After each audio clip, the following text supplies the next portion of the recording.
democracy in this country, and the possibility that the legitimately elected authorities assume their functions would be an act of justice and a fundamental step for stability in the region. With this in mind, Paraguay would like to express absolute clarity that we will not support or advocate actions that put at risk democracy, respect for human rights, or the constitutional order of our region. Our commitment is and will continue to be to the democratic principles, the rule of law, and social peace. Mr. President, in Oslo, just a few weeks ago, Paraguay was present at the highest level in the ceremony for the Nobel Peace Prize in support of the family members of Maria Corina Machado. The Venezuelan cause is one that affects us deeply because it is a people that is seen as rights and freedoms trampled on by a dictatorial regime, a cruel regime. Venezuela is not a problem only for Venezuelans, but is and will remains a problem for the entire world and especially for our region. We therefore like to express our solidarity with Maria Corina and through her to the entire Venezuelan people. We're sure that peace and freedom will come to Venezuela sooner rather than later.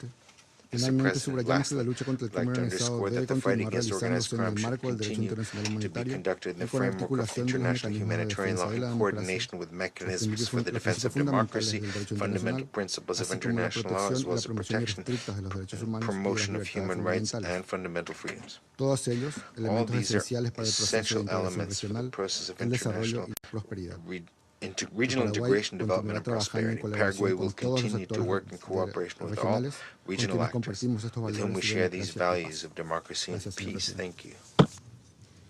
I thank the representative of Paraguay for the statement, and I give the floor to the representative of Mexico.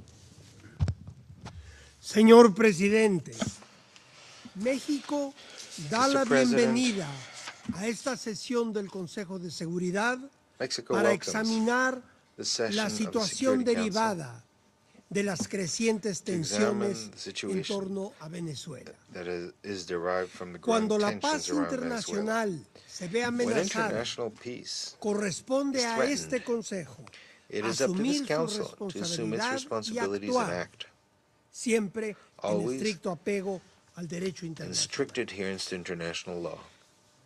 América Latina y el Caribe se han caracterizado históricamente por ser una zona de paz, construida sobre la base del respeto mutuo, la solución pacífica de las controversias y la proscripción del uso y la amenaza de la fuerza. La reciente escalada de tensiones y el despliegue de fuerzas militares en el sur del Mar Caribe representan actos que ponen en riesgo la estabilidad regional. Es imperativo preservar nuestro espacio de convivencia pacífica, no solo como aspiración regional, sino como una contribución concreta y valiosa a la paz internacional. Conforme al artículo 2 de la Carta de las Naciones Unidas, ninguna diferencia entre Estados debe resolverse mediante la amenaza o el uso de la fuerza. La historia demuestra que la amenaza o el uso de la fuerza conducen invariablemente a mayor sufrimiento humano y a la erosión del orden jurídico internacional. Con base en los principios constitucionales de política exterior de México, en particular la no intervención, la solución pacífica de controversias, la proscripción de la amenaza o el uso de la fuerza en las relaciones internacionales y la lucha por la paz y la seguridad internacionales, reiteramos firmemente que sin importar del país o región de que se trate, el diálogo y la negociación son las únicas vías legítimas y eficaces para resolver en el largo plazo las diferencias. Desde 2019, el Estado mexicano ha mantenido una postura firme en favor de una solución pacífica, democrática y negociada para la situación en Venezuela, siempre en un marco de irrestricto respeto a los derechos humanos. Conforme a los principios constitucionales de nuestra política exterior, México reitera que corresponde exclusivamente al pueblo venezolano determinar su futuro político. Por ello, hacemos un llamado inequívoco y urgente a todas las partes a privilegiar los canales diplomáticos, actuar con contención, con cautela y evitar medidas que puedan agravar la situación. En momentos en los que está a prueba el valor del multilateralismo y el de la propia ONU, resulta indispensable recurrir a los mecanismos previstos it is essential to resort to mechanisms envisioned in Article 33 of the UN Charter, geared towards the prevention of conflicts and the peaceful solution of disputes. We also hope that this Council can guide and channel these efforts at peace in compliance with this mandate. We also urge the Secretary General to use his good offices to contribute to the de-escalation of tensions, to promote trust between the parties, facilitate dialogue, and generate conditions that allow for a peaceful, sustainable solution in conformity with international law. Mr. President, lastly, and as has been publicly stated by President Claudia Sheinbaum, Mexico reiterates its readiness to support, as we've done in the past, and in case we are requested, support any effort at facilitating dialogue, mediation, or support that contributes to preserving regional peace and avoiding a confrontation whose consequences are unpredictable. Thank you. I thank the representative of Mexico for the statement, and I give the floor to the representative of Cuba. Gracias, señor presidente. Thank you. Señor presidente, Mr. President, just 8 days ago, Cuba denounced in this organ the dangerous escalation of aggressions by the government of the United States against the Bolivarian Republic of Venezuela, which constitute a flagrant violation of the purposes and principles of the UN Charter, and in particular Article 2, with regard to sovereign equality among states, the prohibition of the threat or the use of force, the non-intervention in internal affairs, and the resolution of international disputes through peaceful means. Also, this violates numerous resolutions of the General Assembly of the United Nations, in particular number 2625 on the principles of international law that pertain to relations of friendship and cooperation among states, the 3314, which defines the blockade of ports or the coasts of a state by the armed forces of another state as an act of aggression, resolution 2131 on the inadmissibility of the intervention in internal affairs of states and the protection of their independence and sovereignty, resolution 79/144 and 80/110. They refer to security and protection of maritime transport and freedom of navigation, as well as the relevant resolutions of the International Maritime Organization. Likewise, these actions contravene various resolutions of the UNGA on measures to eliminate international terrorism and of the Security Council pertaining to threats to international peace and security caused by terrorist acts. In less than a month, the armed forces of the United States have committed 3 various acts of piracy and maritime terrorism against oil tankers and their crews in international waters of the Caribbean Sea, in addition to the declaration of a naval blockade against Venezuela. The irresponsible actions by the U.S. government seems to have no limits. It imposes the application of its laws outside its territory and far from its coast, where it has no jurisdiction, using assaults and the appropriation of assets. This is part of an escalation by the United States to prevent the legitimate right of Venezuela to use and freely commercialize its natural resources with other nations, including the supply of hydrocarbons to Cuba. These actions have a negative impact on Cuba and compound the policy of maximum pressure and suffocation, economic suffocation by the United States, with a direct impact on the national energy grid and consequently on the daily lives of our people. We reiterate that the government of the United States disregards and gravely violates international law. The regime established in the law of the sea, freedom of navigation and commerce, and the Convention for the Suppression of Unlawful Acts Against the Safety of Maritime Navigation. As if that wasn't enough, an arbitrary, fraudulent, unilaterally, and politically motivated way, the United States designated the legitimate government of Venezuela as a foreign terrorist organization. This confirms the lack of credibility of these decisions and the manipulation of terrorism as a political weapon. What moral standing does the U.S. government have for these designations when it protects and finances terrorist organizations on its territory, refuses to cooperate with countries such as Cuba on terrorism, and openly speaks of covert actions and sabotage by the CIA against Venezuelan infrastructure?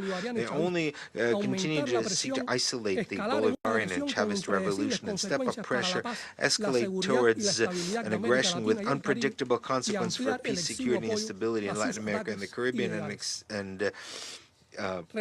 expand the already narrow support for their illegal actions. It is hypocritical that the country with the largest market for drugs in the world, whose territory finances its criminal business, promotes a war to supposedly combat this scourge in Latin America and the Caribbean. It's clear that its purpose is to justify the costly and extraordinary military deployment in the region with which it seeks to assault Venezuela and impose its hegemonic domination in the hemisphere. We alert the international community regarding these provocations that seek to further escalate the aggression against Venezuelan territory and seize its natural resources.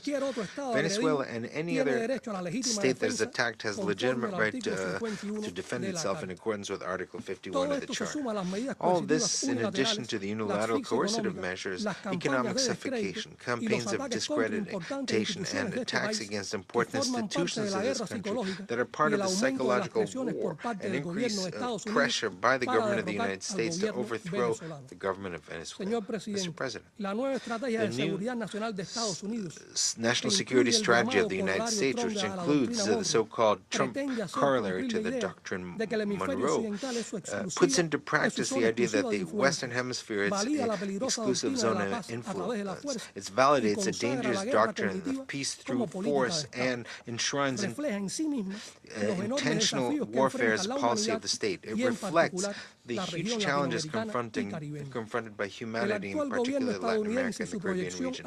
The current government of the United States and its projection toward the region tramples on the proclamation of Latin America and the Caribbean as a zone of peace. The policy of big stick and gunboat diplomacies, with their criminal set of aggressions and assaults against peoples, belongs to the past in our region. We cannot allow for it to be its future. We reiterate the appeal of the international community to stop this escalation against a sovereign state. The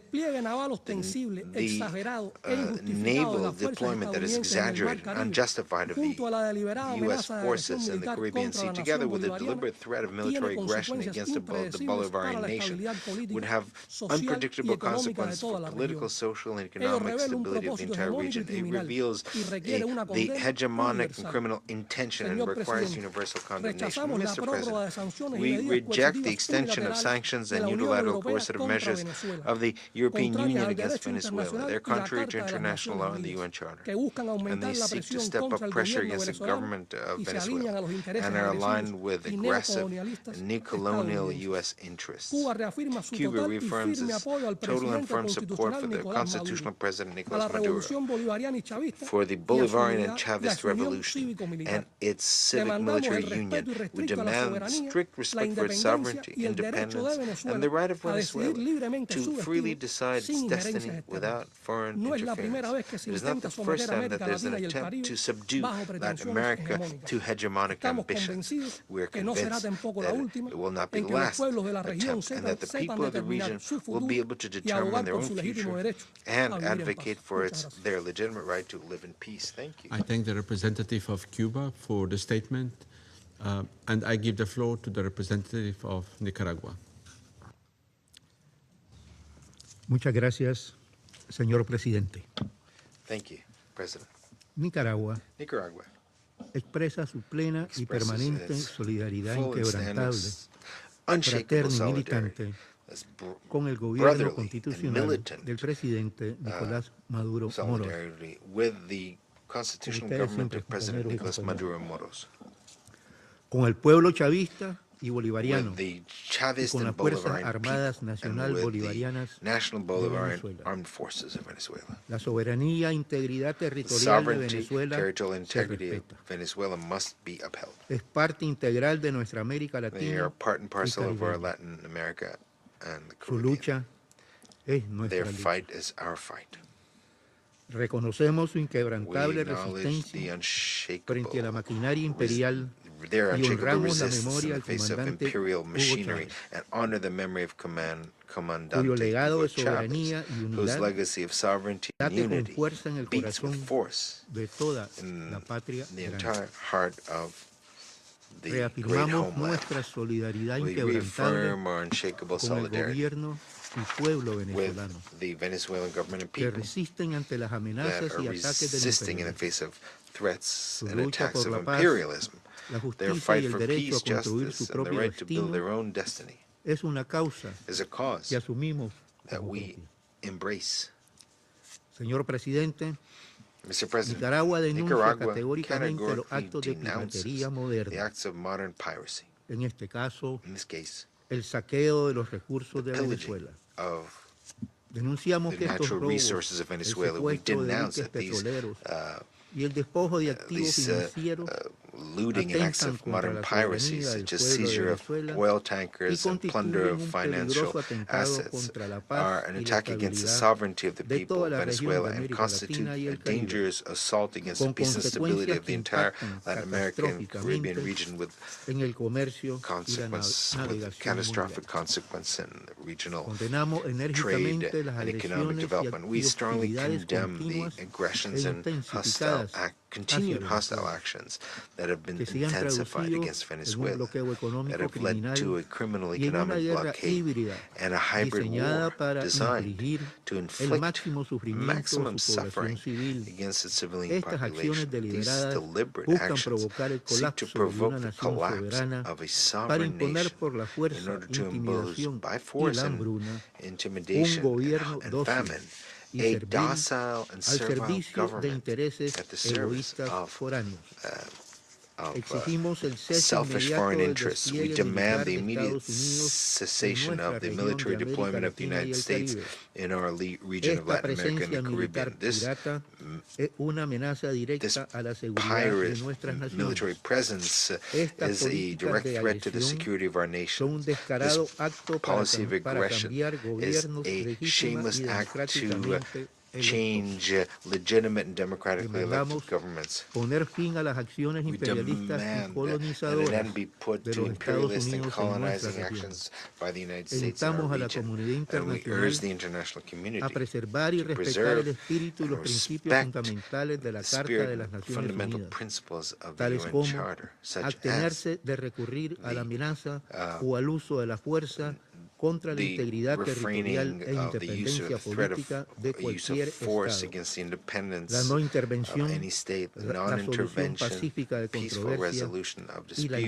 igualdad and soberana sovereign de los equality Estados. of states. Señor Mr. presidente, President, las y los venezolanos quieren paz. the Venezuelan people want Exigimos peace. que se respete We la dignidad demand y that the soberanía de dignity su and país, sovereignty of their su country derecho inalienable a be comercializar respected, sus their recursos inalienable naturales right to libremente, commercialize y their pedimos natural que se ponga resources fin de freely, manera and we inmediata request a that todas las medidas coercitivas all unilaterales y unilateral legales, coercitive measures that las are cuales illegal socavan be la immediately estabilidad de la ended. región They y undermine the stability constituyen of un the castigo region colectivo and constitute prohibido por el collective derecho punishment internacional. prohibited by international law. Nicaragua se une al llamado del Nicaragua presidente joins the constitucional Nicolás appeal of Maduro the Moros y a los constitutional líderes president y Nicolás lideresas del Maduro mundo Moros con and the conciencia conscientious leaders para of the condenar world estos to hechos e instar condemn a activar these todos los acts mecanismos multilaterales and necesarios to para activate all investigar, relevant sancionar y multilateral prevenir mechanisms to estos actos de investigate, punish, piratería y and prevent agresión these económica. actions of El Consejo de economic Seguridad y piracy and Naciones aggression. The Unidas, Security la Council of the ONU, United tiene Nations, the obligación UN, de salvaguardar la has paz y an seguridad obligation internacionales. to No protect pueden international ser peace and espectadora security. pasiva It cannot del be a saqueo de un país passive passive spectator of the pillaging of a nation. Nicaragua knows that the unity of peoples is more powerful than hegemonic ambitions.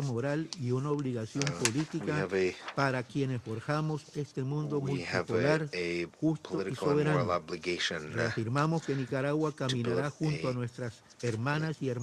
world that is safe. We will stand side by side with our Venezuelan brothers and sisters to protect their homeland. Venezuela is not alone. To conclude, we want to reaffirm that defending the sovereignty of the United Nations of Venezuela is defending the Charter of the United Nations, the principle of non-intervention, and the self-determination of all peoples to build their own destiny without foreign coercion, without threats, or the use of force in international relations. Thank you very much. I thank the representative of Nicaragua for the statement. The representative of the United States has asked for the floor to make a further statement.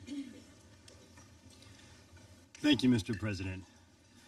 The illegitimate Maduro regime has displayed little to no political will to counter drug-related threats and curb drug trafficking in Venezuela. In fact, it has facilitated the illicit production and distribution of narcotics, creating conditions that have allowed drug traffickers and other transnational criminal organizations to operate with impunity. It is necessary for the national security of the United States to act aggressively against these narco-traffickers, as traditional drug interdiction methods have proven ineffective at stopping the flow.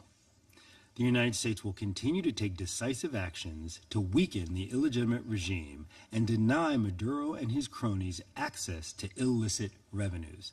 This includes profits from the sale of oil. As Secretary Rubio said just last week, the goal here is to bring security and stability to the hemisphere, to the region we live in, which has not received enough attention. To bring the elements of American power to achieve that, to do it in partnership with as many countries as are willing to work with us in that regard. That's the goal. And with that, I thank you, Mr. President. I thank the representative of the United States for the statement. The representative of Venezuela has asked for the floor to make a further statement. I believe, sir, you made very clear your messages in your lengthy statement before, so I'll give you one more time, but I will ask you if you can be short. Thank you. Muchas gracias, señor presidente. Thank you. El gobierno de los Estados Unidos de América es recalcitrante en su posición de ignorar el derecho internacional y de mentir abiertamente con respecto a la realidad venezolana. ¿Qué tiene que ver un barco de petróleo con la droga? Absolutamente nada. Incluso es un absurdo pensar que el dinero del petróleo se usa para financiar la droga. Sin embargo, semejante locura es repetida acá y la propaganda la magnifica. El gobierno de los Estados Unidos dice luchar contra la droga y ha perdonado al mayor traficante de droga de toda América que estaba preso en Estados Unidos con más de 400 toneladas de droga que se comprobó que traficaba. Sin embargo, lo acaban de liberar. Es la lucha del gobierno de los Estados Unidos contra la droga. El gobierno de los Estados Unidos no hace nada para parar su crisis enorme de salud pública cuando muchas de las drogas que se venden en Estados Unidos son fabricadas por laboratorios dentro de Estados Unidos. Muchos de ellos son grandes corporaciones farmacéuticas. Se trata, incluso cuando dice que el fentanilo es un arma de destrucción masiva, está tratando de copiarse una línea sacada, copiada de la invasión a Irak. Actually copied from the invasion of Iraq when weapons of mass destruction were invented to fool the public to accept an armed attack against Venezuela. What we've seen here is that the government of the United States does not have jurisdiction over the Caribbean when it states that it will work with the countries of the region to deal with the problem of drugs. Well, precisely it ignores them and tries to impose its power in international waters by killing innocent civilians. That is not the combat against drugs. The use of military force against innocent civilians is not combating drugs. Most importantly, the smokescreen has fallen when it has stated that it wants the entire Venezuelan oil industry. Mr. Stephen Miller stated that, to return our lands, our minerals, our oil. What does that have to do with the drugs? We're talking about pillaging, looting, recolonization of Venezuela. This is a conquering of the entire continent. It's a Monroe Doctrine, which we thought ended 150 years ago. Mr. President, all those present here, we are facing a massive violation of all international laws and immoral and indecorous purpose that we cannot support. Let us stop the lies. Let's work on the basis of truth and diplomacy. Thank you. I thank the representative of Venezuela for the statement. There are no more names inscribed on the list of speakers. The meeting is adjourned.